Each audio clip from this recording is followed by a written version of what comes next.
Welcome to the Julia and Gino podcast, where business meets family. We explore what the entrepreneur life looks like from a family perspective. We are your hosts, Julia and Gino Barbaro. Hey everyone, this is Julia Barbaro, host of the Julia and Gino podcast. I'm here with the co-founder of Jake and Gino, my husband and co-host, Gino Barbaro. Hi, Joel. Hey. How you doing? I am wonderful. We've got a great show today. Yes. And what I want to talk about today is something that I've been trying to perfect the craft over the last 20-something years. And it seems like every day I still suck at it. I still don't say the right words. Every day I can look at something that I've said to my child and I'm like, why can't I get good at this? I'm just like constantly learning. I'm always saying sorry. Better. I'm getting better, but I'm not like, I'm not, I can't get up every day and say, I crushed being a dad. It seems like you're always pointing me going, Gino, would you stop saying that to your daughters? Well, it really shouldn't come out that way. You didn't grow up with girls. And so you were given five. So you're letting me off the hook. I'm not letting myself off the hook because I had to reflect this morning as I'm thinking about it, Julia. And it's something where when you watch TV, sometimes you see this picture of perfection of what a father should be or what we should be doing. And that's not the reality. The reality of us, even though we have a lot of experience, and our guest today has 4 children, we have 6. We could probably, have a 5-on-5 basketball game going on with the amount of kids we have. So we've got a lot of experience, right? So let me introduce the guest today. We have, Julie and I have been working with this guest. We love him. His name is JeVon McCormick. He's the author of Modern Leader and CEO of a massively successful company. I can say massively successful again. Yes, that's redefining the world of publishing. But it wasn't always this way. JeVon speaks about his upbringing from poverty, abuse, and discrimination. So how did he come from nothing to having it all? And most importantly, what lessons can we learn from his journey? JeVon, I know you weren't ready for fatherhood and for me bashing what I've been doing. How are you doing? Welcome to the show. Oh, what is going on? This is going to be awesome. I'm loving this. This is man. I am excellent. I woke up this morning. I'm healthy. Family's healthy. So excellent day. Does anything that I say resonate with you? Or are you just the perfect dad out there going, I don't know what this guy Gino's talking about? Oh man. So Gino, let me throw this out there. You and Julie have heard me say this time and time again. I'm a guy. I don't drink. I don't smoke. When I say don't drink, you hear a lot of people say that, but I can occasionally have a drink. No, I drank one time when I was 15, first and last time. So I don't drink. I don't smoke. I don't do any drugs. I don't gamble. And you are never going to hear about me cheating on my wife. That said, me and the Lord are still working on my foul language. So so to your point, do I resonate with what you said? Hell no, I'm not a perfect dad. Man, I will say this, Gino, it took me time to realize, and I shared this with my wife, I don't think there's a perfect household. And what I mean by that is everyone's trying, for the most part, I believe, is trying to be the best that they can be in their house. We all have different beliefs, values, and rules and things of that nature that we're trying to teach our kids to be the best that they can be. So I feel that a lot of people really get caught up now. And like you said, TV, social media is bad, where people feel that, oh my God, they've got it all. They're and people are giving out parenting advice. And I just don't believe there's a perfect household. Everybody's got something different going on. So yeah, man, I make mistakes, like you said, daily. And when we're talking with JeVon, most of you may not know his story. I would say go back to the Jake and Gino podcast. He shares his story extensively there. But JeVon, can you share with us, everyone's out there going, oh, I had it rough growing up. I didn't have the role models. I wasn't surrounded by. How did you extricate yourself from your situation? Just give a 30-second overview of your situation with your dad. I recall had 23 children and got it. rough life. And how did you extricate yourself from there and were able to find the right role models to say, hey, this is how I want to become a father to my children? So yeah, I'll give the 30-second version. So yeah, my dad was black, my mom was white. I'm 51, so I grew up mixed race in the 70s. Not a good look. But yeah, my dad was a pimp had 23 kids. My mom was a prostitute. I'm the only child my mom ever had. So that's what I came into the world to. I never saw my dad treat women with respect, and I never saw my mom be treated with respect. I was in and out of juvenile prison 3 different times. I was sexually molested by one of my dad's prostitutes at age 6, 7, 8 years old. I was abandoned with 3 of my half brothers and sisters in a house for almost a month. I was homeless at 13, never graduated from high school. I've got a GED. So I never went to college, but obviously, there's a lot more in between there that I went through. But where I struggled, long even before we get to the children, was I didn't know how to hold a relationship. Man, I was horrible in relationships. I was a monster. I was derogatory. I was disrespectful. I could not hold a relationship. And then, that I remember the day I had to look in the mirror and have a conversation and say, man, you're just like your dad. And, I had to identify, okay, why? What would happen? And then I realized, like you just heard me say, I look how I watched my dad treat women. My dad put women on a street corner. They sold their bodies. He took all the money. My mom was a prostitute. I never saw her be respected. So I never had, what does a healthy relationship look like? Here's what's key though. Many people will stop right there, and that becomes their crutch. Oh, well, my dad was this, my mom was that. And I said, okay, great. Now I've identified the issue. Now we've got to go out and change it. How do we redefine our character? How do we improve? How do we get better?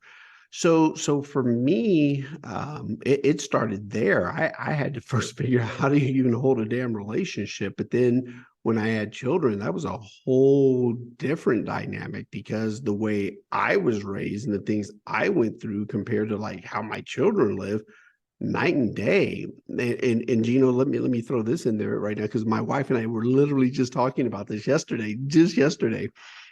I looked at my wife and I told her, I said, hey, Ava's 9 years old now. Ava's our oldest. She's 9. I said, do you realize when I was 9, I was at the bowling alley at 2 a.m. and no one knew I was there. And I was waiting for people to finish their nachos so I could go up and eat them afterwards. And no one even knew I was there. And I look at Ava now. Ava can't cross the street by herself. Nobody. So it's so different to, as a parent, looking at my daughter versus how I was. It's just night and day. So those of you who are having a rough day today, like myself, feel a little pity party, a little victimhood. That sounds like a rough life, rough first 15 or 20 years. So get off the, as we like to say, feeling sorry for yourself and realizing that, I mean, we all have difficult challenges, but those are some really difficult challenges growing up. JeVon, I'm curious, when you said you want to have a different relationship with your wife, when you didn't have a relationship before, and now all of a sudden you're married, an amazing husband and father, how did that happen? What was tell us the secret behind that? The catalyst. So what really drove it was you all really remember this. So 07 through 09. Housing market, credit crisis, Great Recession, name your tagline on what you want to put on that. I went broke in 07, lost all my money. And I remember coming home, looking in the mirror. And like I said, I had an out loud conversation. None of that shit where you look in the mirror and, you talk to yourself in your head. No, out loud. Like there were 2 people there. And I realized, I was like, wow, okay. So you made a lot of money and you had a horrible character. Now you're broke and you still have the same horrible character. And so I realized, okay, money doesn't change your character. And I had to say, okay, what do you want to be going forward?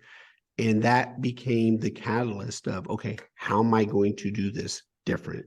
Because up until then, like I said, horrible, just monster. I don't have a lot of regrets in life. One of my biggest regrets was how I treated many women in the relationships that I was in. So, and it wasn't, it wasn't an overnight thing, but I specifically remembered I would go to the gym all the time, and I go to Lifetime Fitness, which is more of a family gym. And I would see this specific husband and wife, and they had 4 kids. And I watched how they interact. And this is pretty much my whole life, is like, observe, how do they do that? Why do they do that? You name it, from making money to success to business. My whole life has been, okay, observe it. Okay, they did it. That means, okay, it can be done. And so I would just watch this family. And then I befriended the dad, and I would ask him questions. And that's really was my first, okay, how long have you guys been married? And what's hard, what's not, how are the kids, and I would just pepper them with questions. So yeah, you whatever we're not changing, we're choosing. And so unless you're willing to make changes, you're choosing to stay the same. To you, JeVon, what is the role of a father?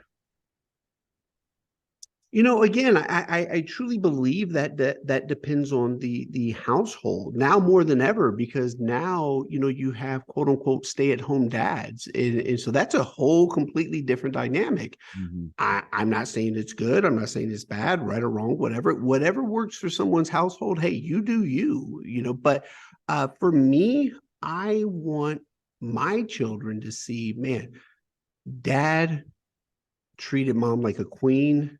Dad was at times hard. Shit, at times he was harsh, but dad always tucked us in at night. Dad always told us he loved us. He always told us he was proud of us. No one told me they were proud of me until I was 46. It was interesting. It was my mom. My mom had not told me she was ever proud of me until I was 46 years old. So it became a big thing for me to always let my kids know I'm proud of them. So for every mistake that I make, when you yell, you raise your voice, you're too harsh, I want my children to know, yeah, okay, dad, effed up in some areas, but man, he was always there for us. He loved us. He provided. He treated mom like a queen. So for me, as a man, as a father, that's I want my kids to be able to look back and say, and this last one is very important to me. I never want my kids to be able to say, I wish someone would have told me. I want my kids to, if they open that door, I want my kids to be able to say, oh, damn, dad told us that was going to happen. I never want them to say, I wish someone would have told me. I only want them to be able to say, dad told us that we were going to happen. Even if they choose to walk through the door, I just want them to know, hey, I told you, you didn't listen. Great. You had to find out on your own, but I told you, you knew. What is some of the hardest things that you've had to do as a father? Realize that my children will never, ever understand where I come from. And it took me about 4 years with Ava, our oldest. I'd look at her and tell my wife she's so soft and don't appreciate shit. And so it's what hit me one day was, and this is very critical. I feel more people should look at life this way. Gino and Julia, if the 3 of us right now decide, hey, we're going to take a mission trip to some third world country. So we get down there, we're going to stay for 2 weeks, and we're there, and we see no running water, no electricity, and we see the struggle. But here's the thing. We know we're going back home. I know I'm going back to that gated community. And so you're never really in it. You see it, you're getting a taste of it. But unless that's your life every day, where you wake up and there are no other options, you don't really ever experience it. And it hit me one day that's my kids. They're never going to know what it's like to pull food out of a trash can and eat it like I did. They're never going to know what it's like to bounce from relative to relative, be in juvenile prison and people don't know where you are and you're homeless. But they're never going to know any of that. So I stopped fighting that battle, and because it was a hard battle for me. I'm like, how are they going to learn to be hard, and how are they going to learn to appreciate? So what I turned it into for me is I said to myself, here's what I'm going to do. I'm going to show you everything that I possibly can.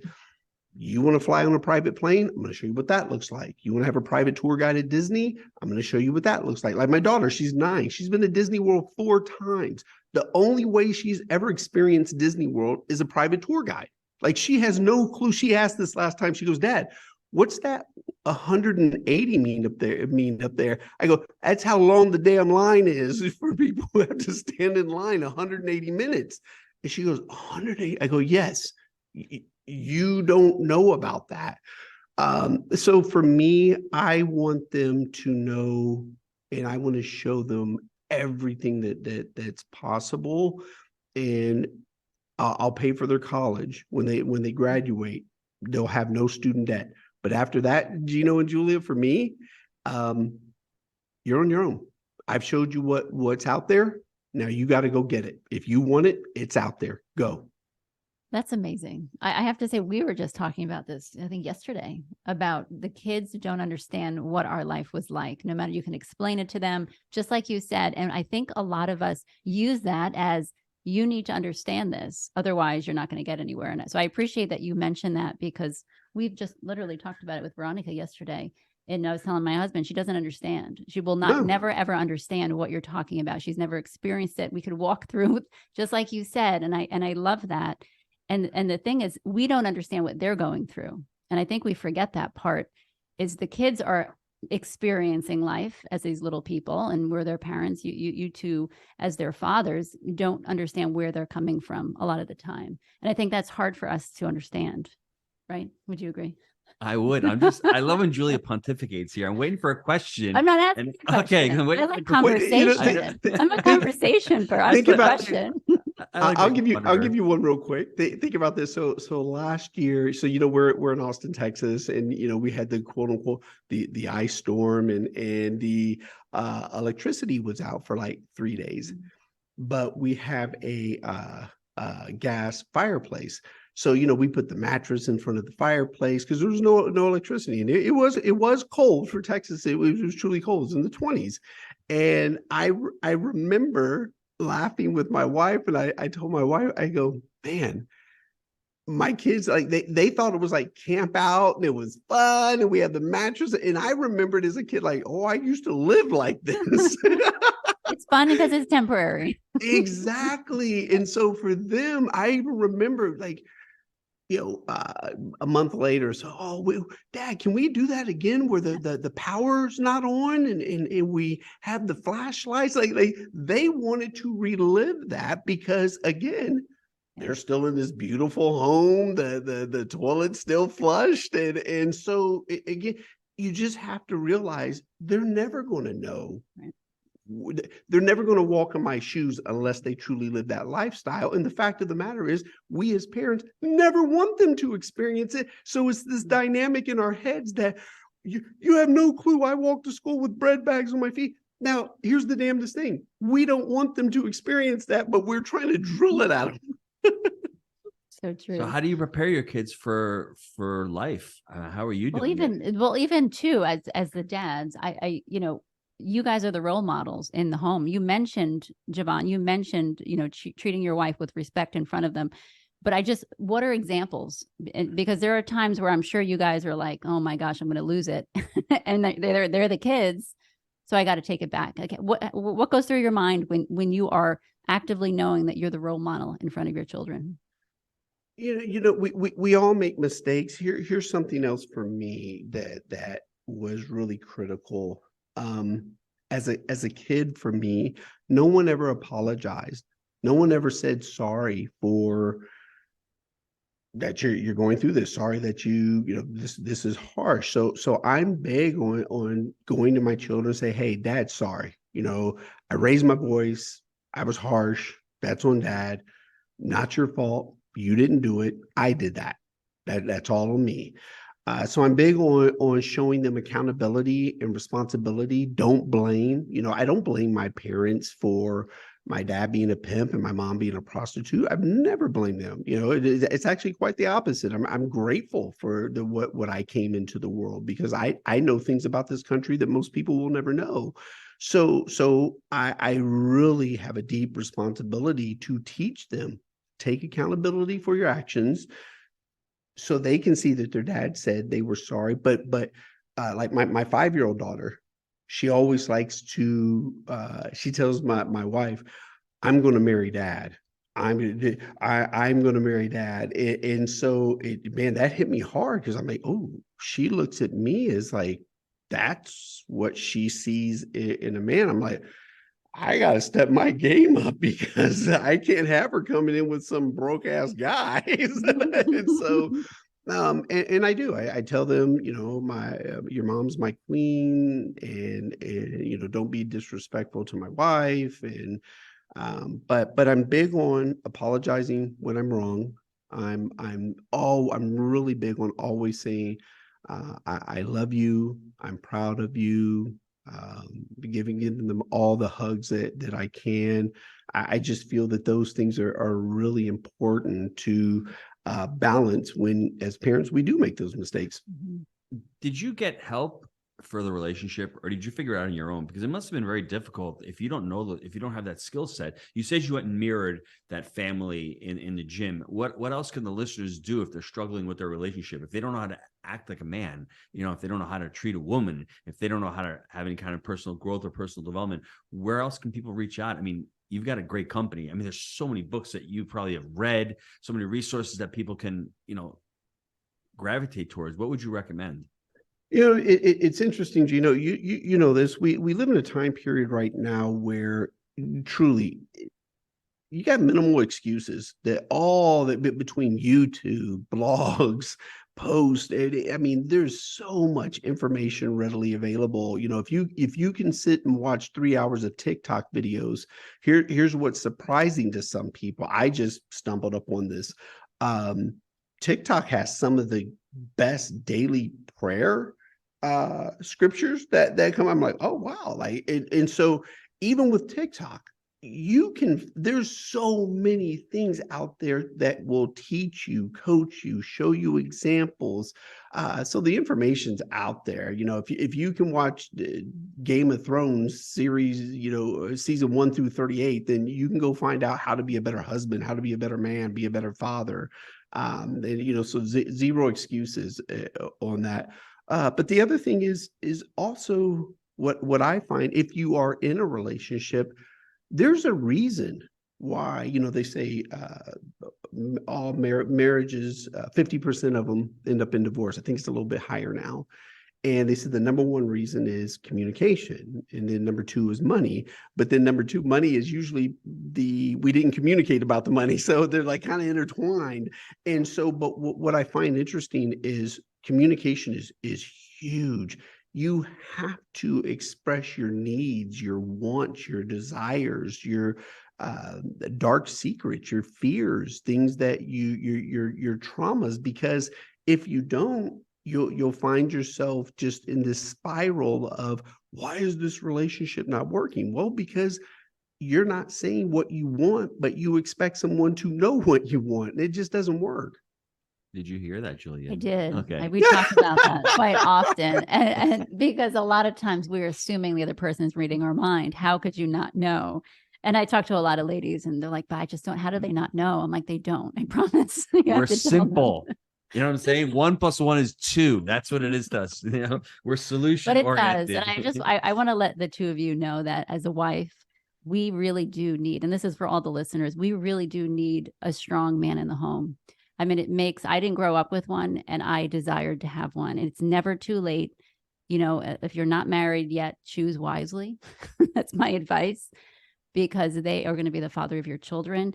But it's so important. And you mentioned something that it's basically responsibility on our part as parents to make the decisions every day, to put in that effort.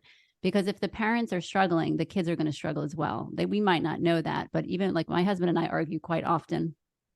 kind. He's Italian, obviously. So it gets a little loud in the house. And a lot of times I'm like, we're not arguing. Not really. It's not really excited about certain things. So he gets loud, I get louder, and the kids kind of stand at the doorway like, oh my gosh, what's happening? And I have to remind them that we're actually just talking. Well, this was really happened over the course of our relationship. I was a little bit tougher on early on, and I've mellowed out and gotten to be really cool. And my wife was the opposite. And now she's turning into me, which is really a weird phenomenon. We did. Yeah. I'm like, what's going on? Yeah. Like the house is a mess now. Sometimes it doesn't really bother me. She's stressing out. I'm like, really? Yeah, I'm like, it's really interesting to see that. And man, I could go on. And Julia mentioned about strong men. And this is a shout out to all the guys listening to this. You guys better suck it up, because women need strong men. Because if we have weak men, what's going to happen? The strong, evil men are going to take over. That's the reality. So a woman desires that. Mm-hmm. And how do you make yourself strong? Do what you say what you do, show up every day, work hard.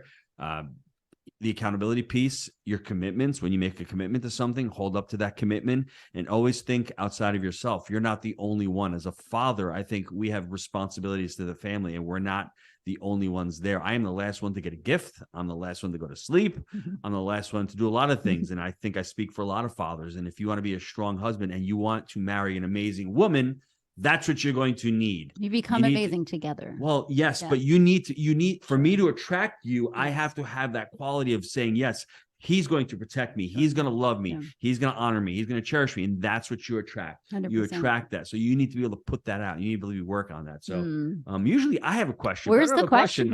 I could use that. Yeah, okay. I'm usually the conversationer. To your point, I will say this as well, because many strong men, or what men view as strong, they eliminate the vulnerability. Mm-hmm. And for me, I don't know if as strong as that, but I'm definitely as hard as they can come, given my background. I was raised to not trust. I was raised to be hard and get through it. And so many strong men, how they define it is tucking away the vulnerability. And my wife and I had this really realization that was amazing. So there are times where we've gotten in arguments, and again, I can be very hard and harsh, and she's sitting there sobbing, and all she wants is a hug. She wants me to come over and give her a hug. So she's soft, she sobs. Well, I'm over here, harshness and just disassociated. And what we realized, and I said this to her, this was the vulnerable piece, is you want to hug when you're sobbing? I said, this may come as a surprise to you. My harshness, I also want to hug. And I said, where that comes from me is, as a kid, no one gave me the hug. I was just, you had to be hard, stuff the feelings, get through it. And at times, all I needed was a hug. And so when we hit that was like, oh. And so, yeah, vulnerability is really important. And my last piece to this, and are all our girls still in the room? They're not. Okay. All right, good. This was deep for us. About 5 years ago, my wife and I were, interesting, it's right around this time, Christmas time. We were sitting on the couch, we put the kids in bed, and my wife looks over at me and she says to me, hey, how come you've never allowed me to initiate sex? And, Gino, as men, we got an answer for everything. And I didn't have an answer. I was like, I don't know. Let me think about that. So we kind of dropped it, and about 2 weeks went by, and I came up to her, I'm like, hey, I know why. And she goes, no, why what? I go, you asked me why I've never allowed you to initiate sex. And she goes, yeah, what? And I said, here's what I realized. I've never allowed any woman to initiate sex. And she goes, really? I said, and I know why. It's because when I was 6, 7, 8 years old, and that prostitute used to sexually molest me, she would initiate it. And in turn, that became, I guess, was a defense mechanism or whatever to kind of keep control of that. But that kind of goes back to that vulnerability to be able to express that so she can understand versus, she was developing some insecurities, like I wasn't interested or because it only happened on my terms. And that vulnerability, I have to say, is a huge balance, especially if you are a strong man, because we're taught, tuck it away, get through it.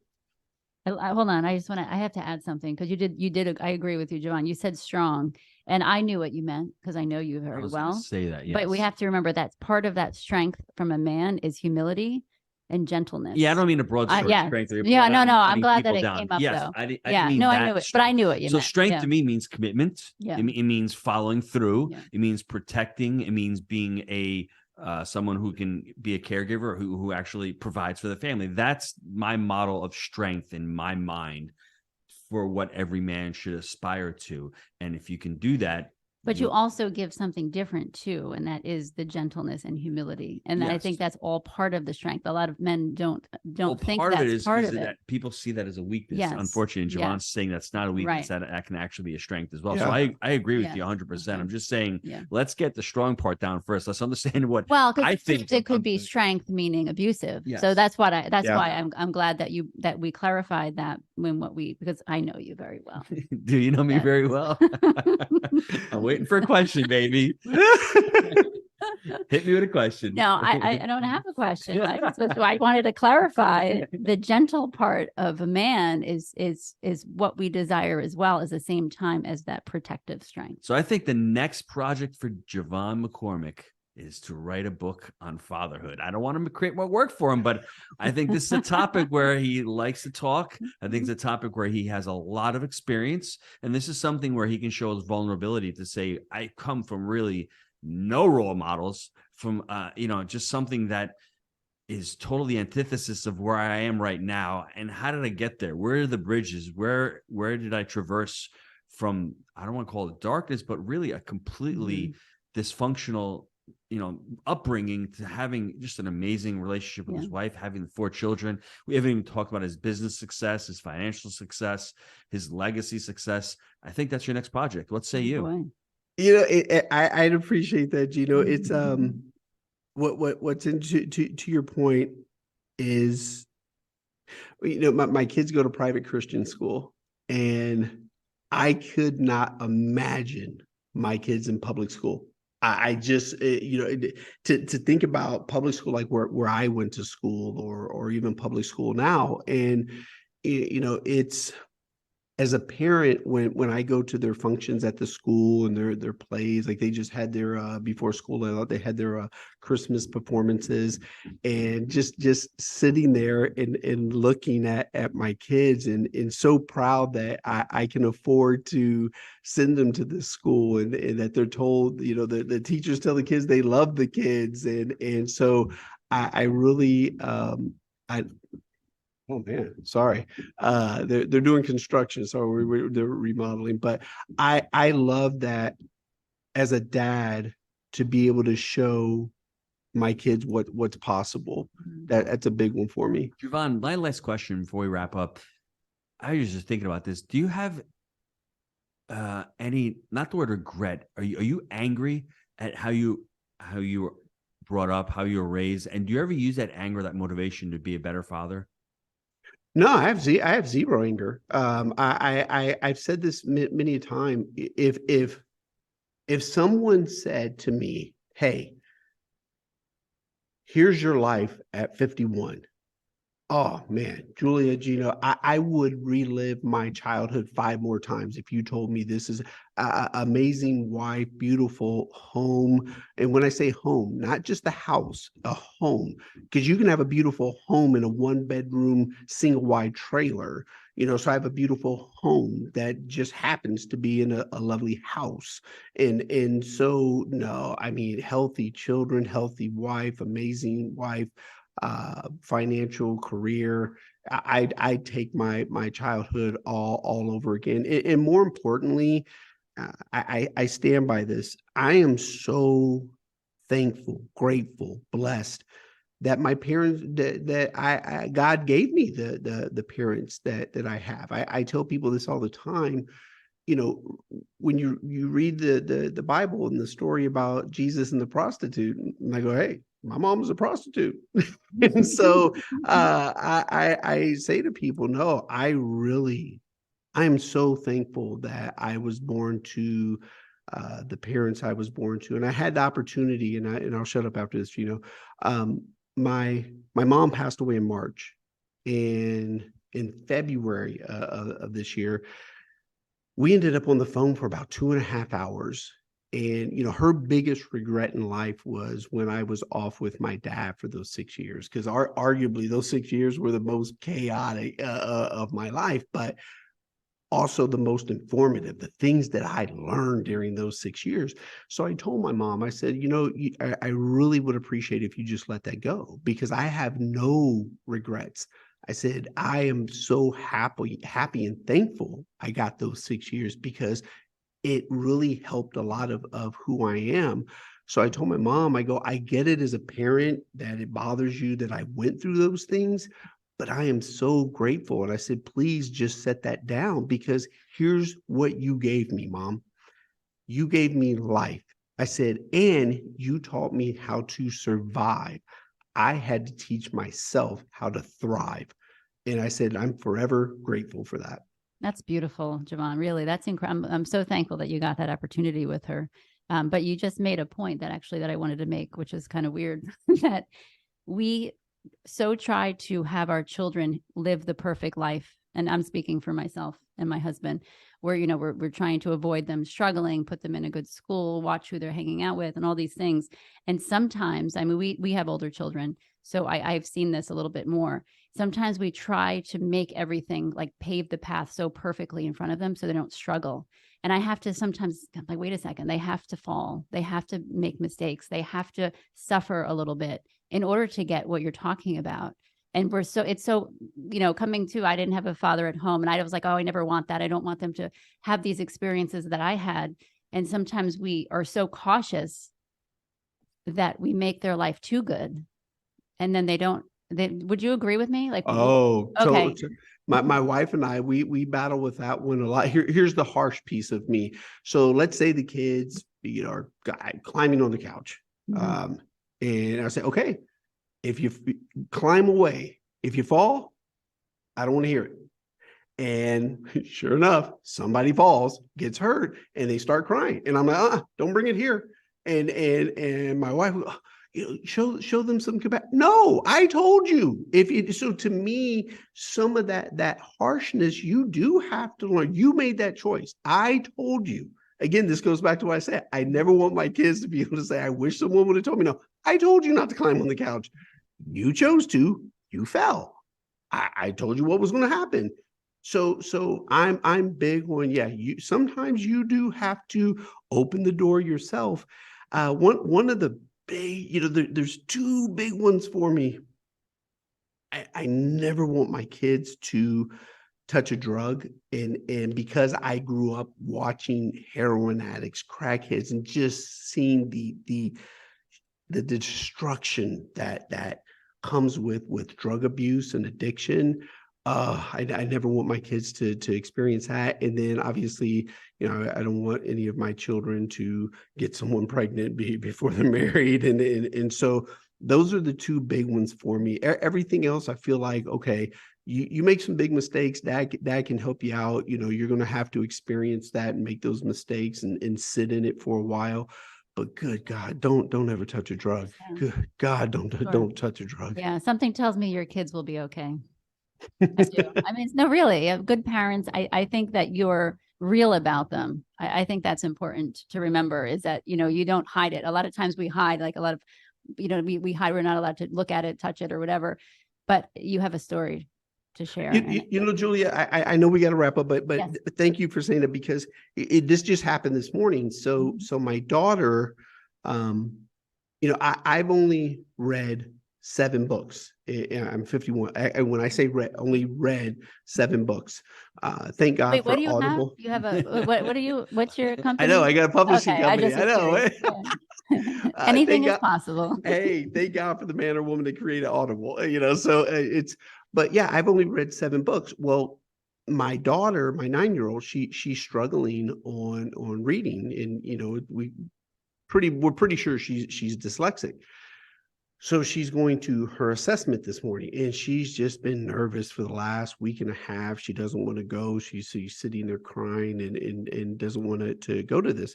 And I got down on my knee and I hugged her and I said, hey, and I might get tears in my eyes on this one. I said, honey, Daddy is so blessed that we have the money to pay for this.